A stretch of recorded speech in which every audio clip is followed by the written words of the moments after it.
Recently, I had an issue with trying to clean up my music library, and the reason being is because I had a synchronization tool that I was using, and that tool pretty much messed up my library when trying to do a sync on one of the synchronization attempts. That being said, I have the same file listed with two different names in the same directory, and I want to show you how to be able to sort those files using a different column in Linux. Here we go.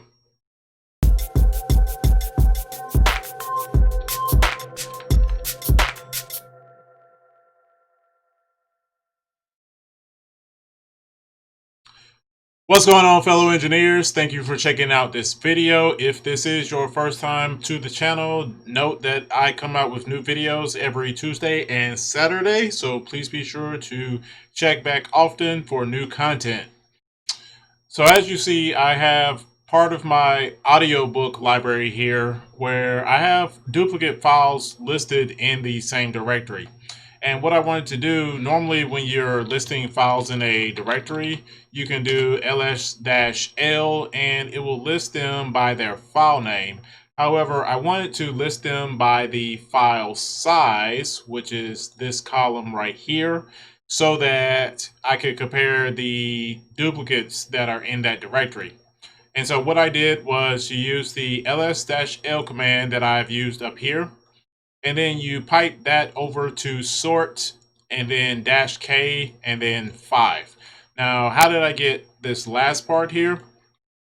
So the last part is represents the column that you want to sort by. If you look at this, so the permissions here, if I can get it to do correctly. All right, so the permissions is the first column. This number 1 is the second column. The user third, the group fourth, and then the file size is the fifth column. So if I wanted to, let's say I wanted to sort this by the first column, I could change that value that is after the -k in sort to 1. And now you see it has grouped all of the permissions by, as you see together here. Whereas when I use the -5, it's sorted by the file sizes grouped together.